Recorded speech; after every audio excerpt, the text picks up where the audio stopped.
Hi, my name is Irma Romero, and I'm a trainer with Quick Learning School. The purpose of this video is to just talk about once you meet the pre-licensing requirement, what are things that you can do to help prepare for the state licensing exam?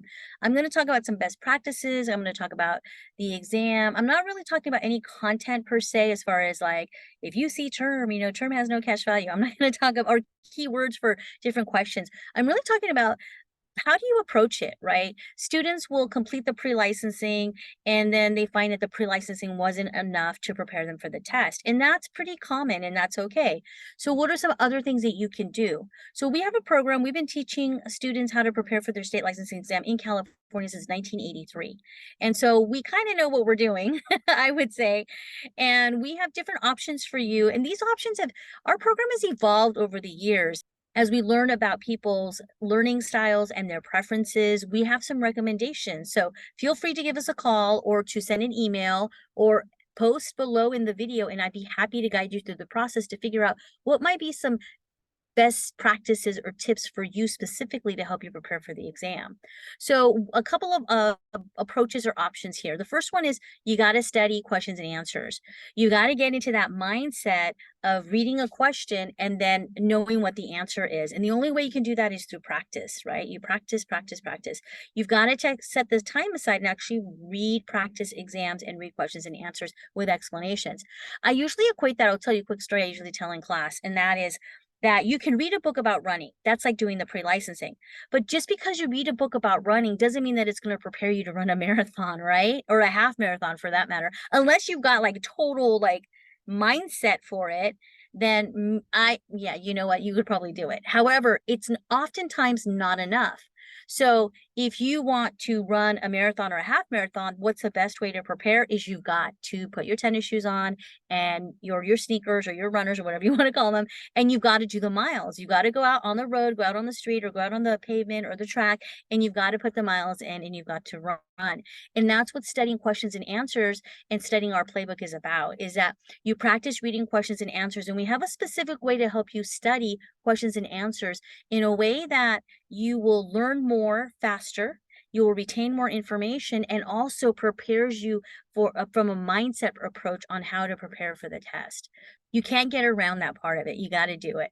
The next part is going into a live classroom, going into a review where they're talking about test strategies or key concepts and questions and answers. This is one of my favorites because I happen to teach this program. So there's study hall with exam prep or cram course, which is our signature program. You can do study hall with exam prep, or you can just do the exam prep. So you do have some options here. The benefit of attending study hall is that it gives you the opportunity to really focus your time and your attention to what you need to know specifically.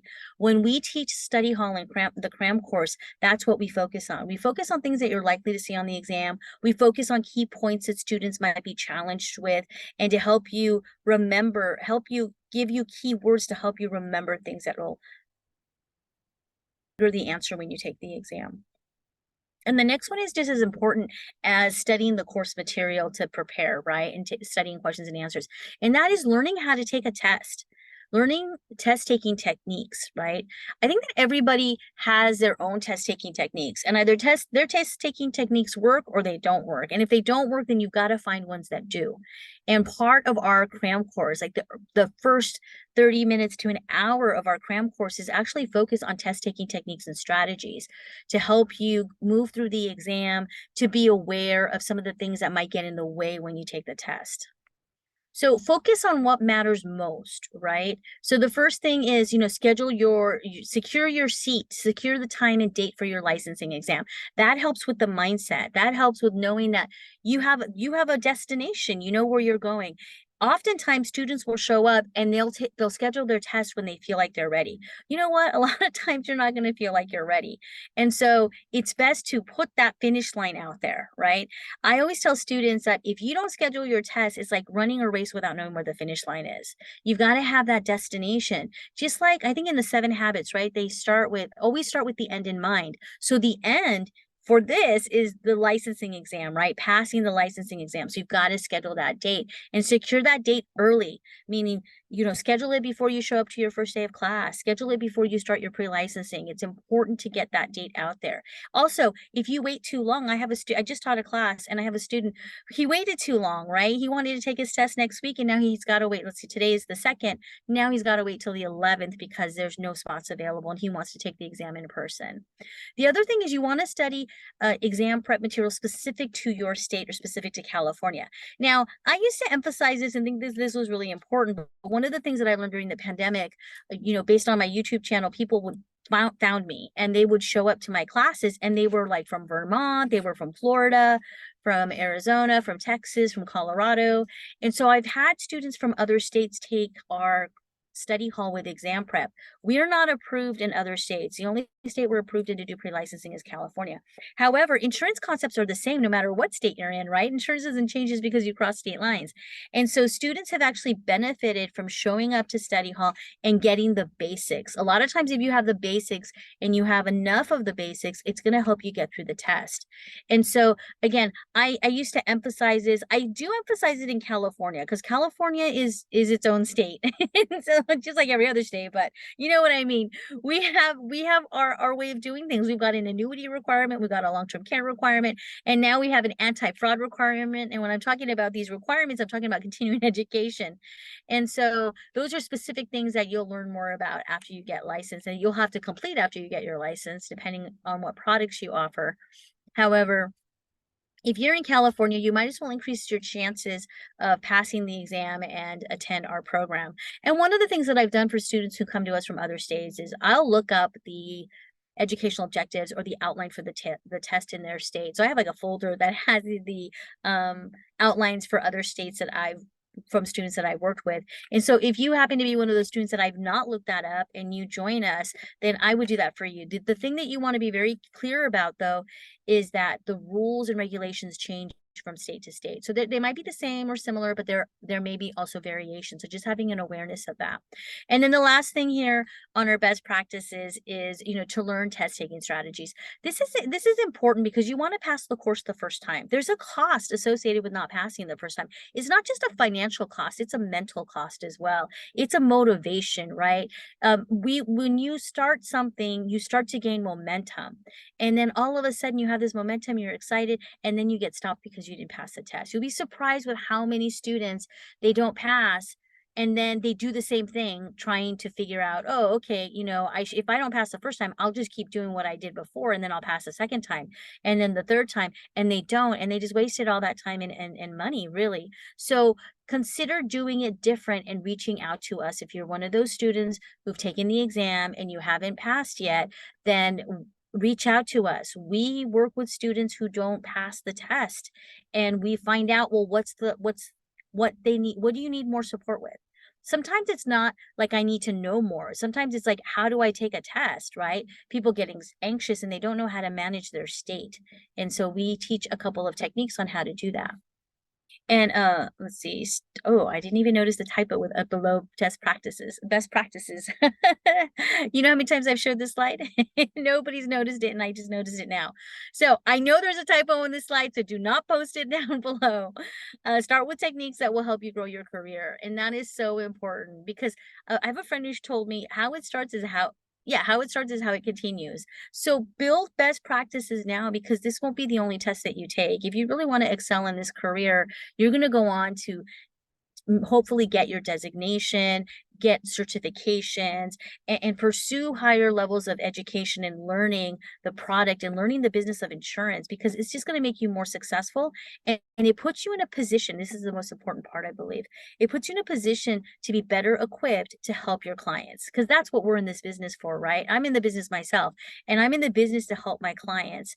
And so if you're focused on that, then your education doesn't end with pre-licensing and passing this exam or continuing education. It actually will continue to grow as things in the industry change and products.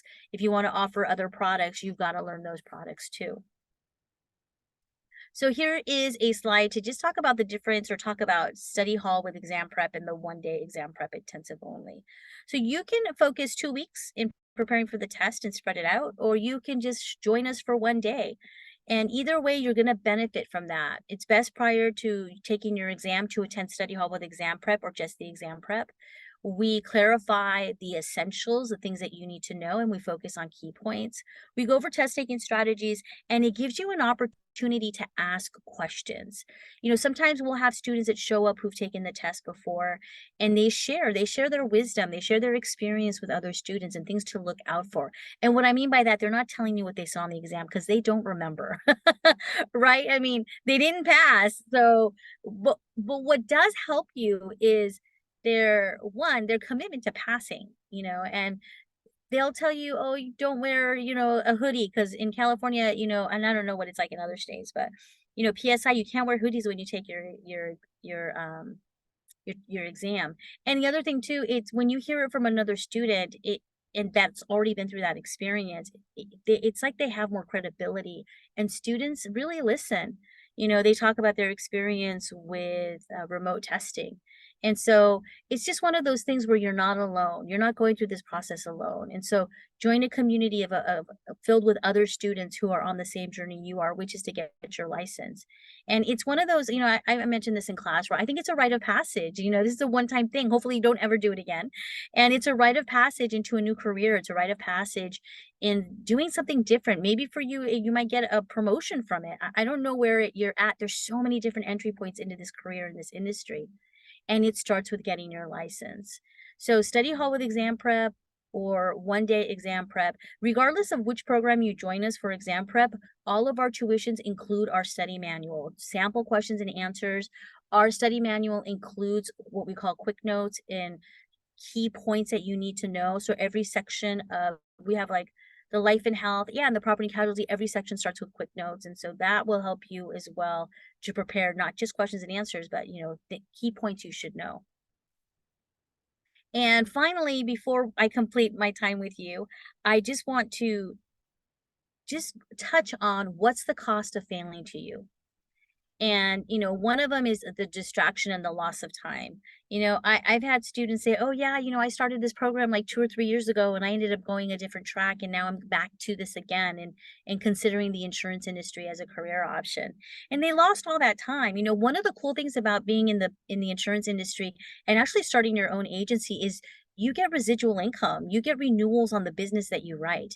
And so, what other career offers that, right? Like I write a case or I write take an application for insurance and I service that client. I get to know that client, and every year they renew their policy, and I'm not making any more effort or writing any new business for that specific client per se, unless I'm cross-selling. But the point is that you get that residual income as you build your book, and you're actually getting rewarded for the efforts and the work that you do.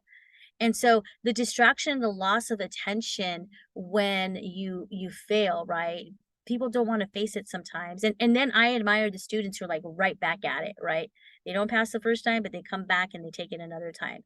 We do work with students who go to other schools. So if you do go to another school for the pre-licensing requirement, you can still come to us and prepare for the test. That's where study hall, exam prep, would really benefit you. The other thing, the delayed start, which is really what I was just talking about, right? The loss of attention and the delayed start in the career.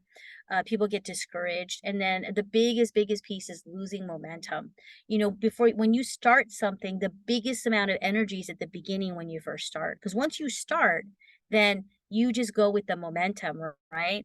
And so it's important that you pass the first time. As a matter of fact, the data shows that the first time passing for the life agent exam, life accident and health in California is about 60% first time passing. That means 40% of the people in the state don't pass the first time. And when you take it again, the pass ratio drops down to like 30 something percent. And I really think that has to do with the fact that people do the same thing, right? They prepared the first time, they didn't pass, and they're crossing their fingers that the next time they take it, they'll pass, and then they don't. And you've got to do something different. There is a video on our channel about what to do when you don't pass the test, failing forward fast. We speak to that and giving yourself feedback on how to prepare for the next time that you take it. We like to pride ourselves that our students pass the exam the first time, and they oftentimes do. When we were teaching classes, and when I was teaching classes prior to the pandemic, and students would do everything I told them to do, and they would be with me for an entire week to complete the pre-licensing requirement and then take their test. I had like a 90% first time pass ratio. And so, I'm pretty proud of that. However, now that people are doing things online and they're not really choosing to come back into the classroom, doing things online lends itself to being distracted, lends itself to losing momentum. And so you've got to find out what's the cost to you failing your test, whether that be, what are you going to do to prepare for the exam, or you can go even further from the beginning, starting from the beginning in considering, well, maybe the investment in doing a classroom training for 1 week and just getting it all done and passing your exam, all of that in a week and a half is worth the investment financially, because you're investing in yourself and starting your career sooner rather than later. So again, if you like our video, please like the video below, subscribe to our channel. Again, if you're interested in a career in the insurance and financial services industry, please reach out. This is a great business. I kind of wish that I landed in the health insurance side, and I love just working with people and helping them navigate, their health insurance plans and how all of that works, whether it be through Covered California or a small employer group or with Medicare. And so, and in helping them explain how all of that works, it's a really self-rewarding career, and there's lots of opportunities. So if you are interested in that, please drop us a line below in the comment section, and I'd be happy to respond to you. I look forward to hopefully seeing you in the classroom. Thank you.